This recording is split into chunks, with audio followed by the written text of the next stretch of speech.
नमस्कार।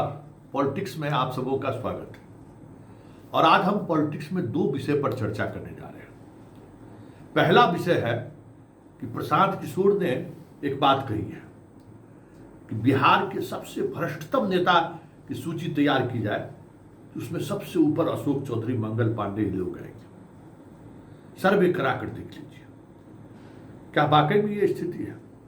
चर्चा इस पर भी होगी। और चर्चा इस पर भी होगी कि राहुल जिस तरीके से बिहार में वोट अधिकार यात्रा के सहारे युवाओं को आकर्षित कर रहे हैं, क्या बीजेपी के लिए वाकई में राहुल चुनौती बनकर उभर रहे हैं? चलिए, इन दो सवालों पर हम चर्चा करेंगे, लेकिन शुरुआत हम बिहार के भ्रष्टतम मंत्री की करने जा रहे हैं। प्रशांत किशोर के शब्दों में कि सबसे बड़ा भ्रष्ट मंत्री वही है, सबसे ज़्यादा किसी न किसी तरीके से पैसे हमारे घर पहुंचे इसलिए सर्वदलीय नेता बने हुए हैं। बहुत तरह के आरोप उन्होंने लगाया। हालांकि आर्थिक अपराध इकाई जिस विनोद राय के घर छापेमारी कर पूरे व्यवस्था को एक्सपोज किया है, वो उसकी आज अब दूर तलक पहुंचने लगा है। पूरे रैकेट का खुलासा होना शुरू हो गया कि किस तरीके से उसने संपत्ति अर्जित की है। खैर, उस पर तो खबर चलती ही रही है, लेकिन जो इस विभाग में जो खबर है, जो 4 करोड़ रुपए के लाने की जो बात हो रही थी, वो बात ये है कि विभाग के सभी एग्जीक्यूटिव इंजीनियर से 25 लाख रुपया जमा करने को कहा गया है। कहाँ जमा होना है, कैसे जमा होना था, किस तरीके से जमा होना है, कैसे हुआ, सारी जिम्मेवारी विनोद भाई के पास था। विनोद भाई हमारे इलाके के हैं।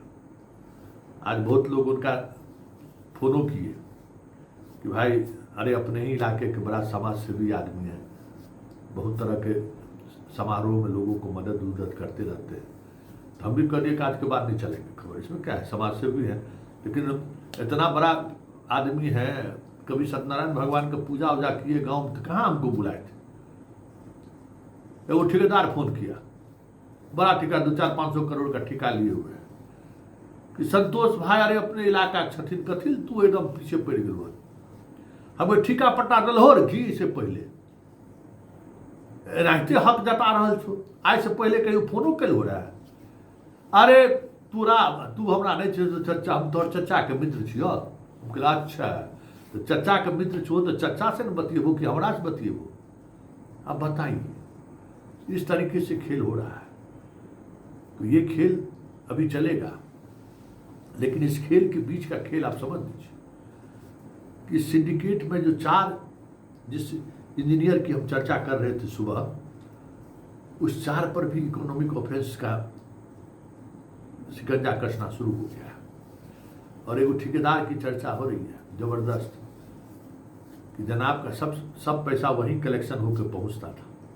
ये रूट जो है ना, मुजफ्फरपुर से ये इसको समस्तीपुर की तरफ जाना था जनाब को, लेकिन ये पटना की तरफ घूम गए विनोद भाई, इसलिए थोड़ी इन्हें परेशानी हो गई। नहीं तो समस्तीपुर वाला रास्ता हम जाते तब तो फिर पकड़ना मुश्किल था।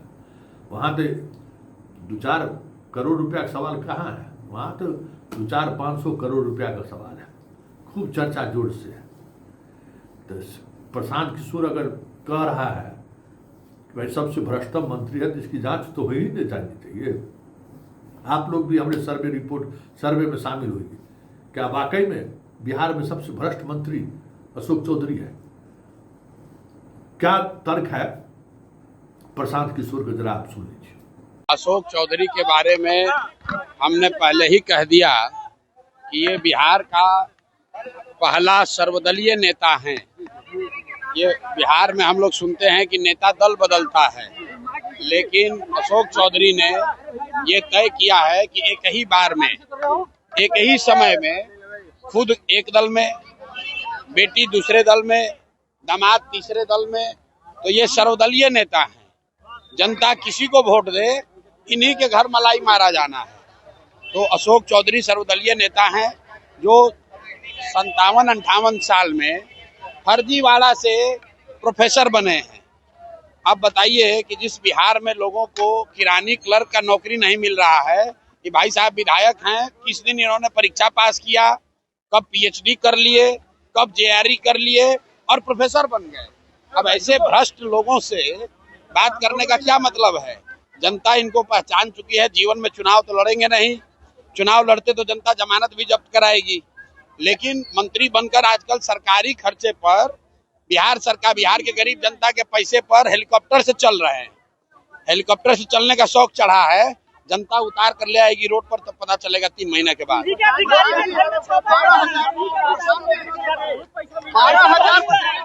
भैया ऐसा है कि बिहार के सबसे भ्रष्ट नेता जो हैं, अगर आप लोग ऑनलाइन सर्वे कर लीजिए, कोई भी आप अपने अपने प्लेटफॉर्म पर डाल दीजिए कि बिहार का सबसे भ्रष्ट नेता कौन है 3, तो उसमें नाम आएगा अशोक चौधरी का, उसमें नाम आएगा मंगल पांडे का, उसमें नाम आएगा दिलीप जायसवाल का।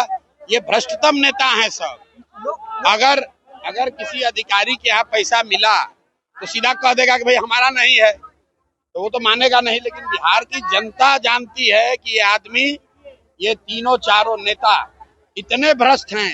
आप बताइए कि घर घर से जो वसूली हो रहा है, बिहार की जनता में जो भ्रष्टाचार का जो सामना करना पड़ रहा है, आखिर ये पैसा जा कहाँ रहा है? कहीं ना कहीं तो ऊपर जा रहा है। हम नीतीश कुमार के विरोधी हैं, लेकिन मैं जानता हूं कि नीतीश कुमार व्यक्तिगत तौर पर पैसा नहीं लेते, वो चोर नहीं है।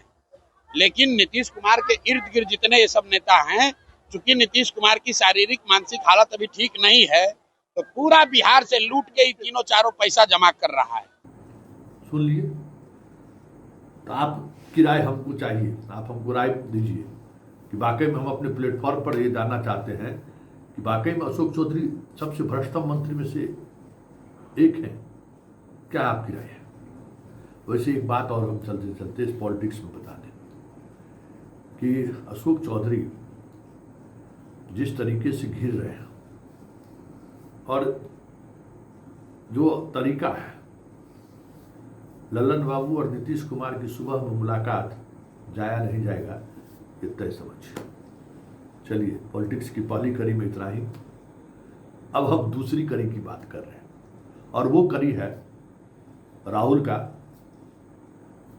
वो मिजाज, वो तरीका, वो जो युवाओं का दिल जीत रहा है, कास्ट लाइन तोड़ते हुए दिख रहा है। कल हमने आपको एक वीडियो दिखाया था अग्निवीर वाला, वो लड़का अपना नाम जायसवाल बताया था।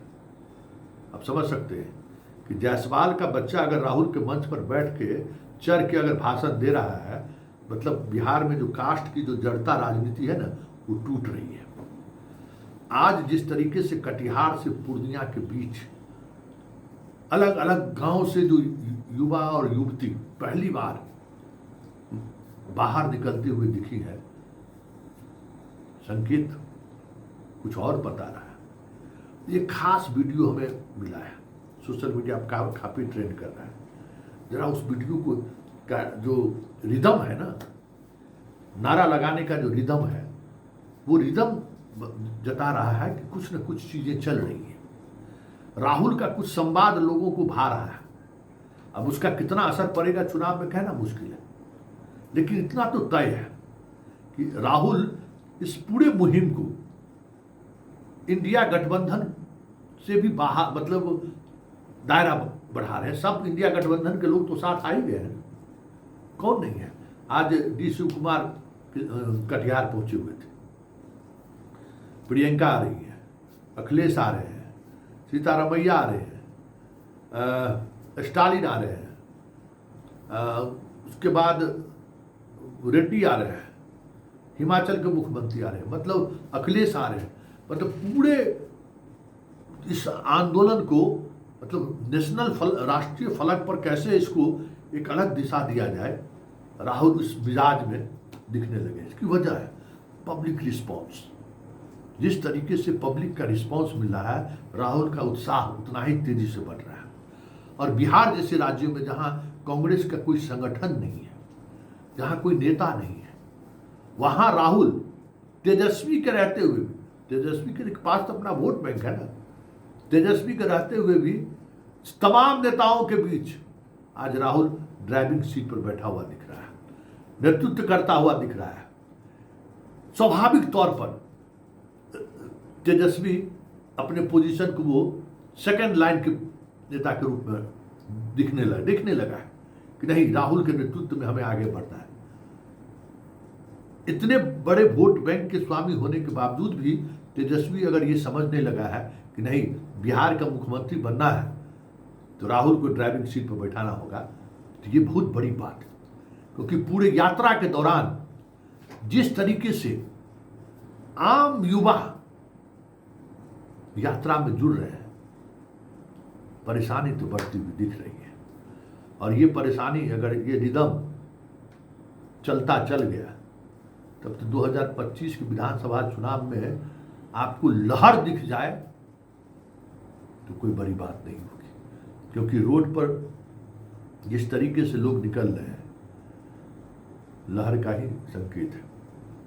अपने जीवन में इस तरीके की लहर का एहसास 2 बार हमने किया। एक बार वीपी सिंह बना, उस समय हम लोग पहला बार वोटर बने थे। 2 बजे रात तक लोग इंतजार करते थे वीपी सिंह के आने का और भाषण सुनने का। रात में 2 बजे रात तक माहौल कुछ उसी तरीके से बन रहा है।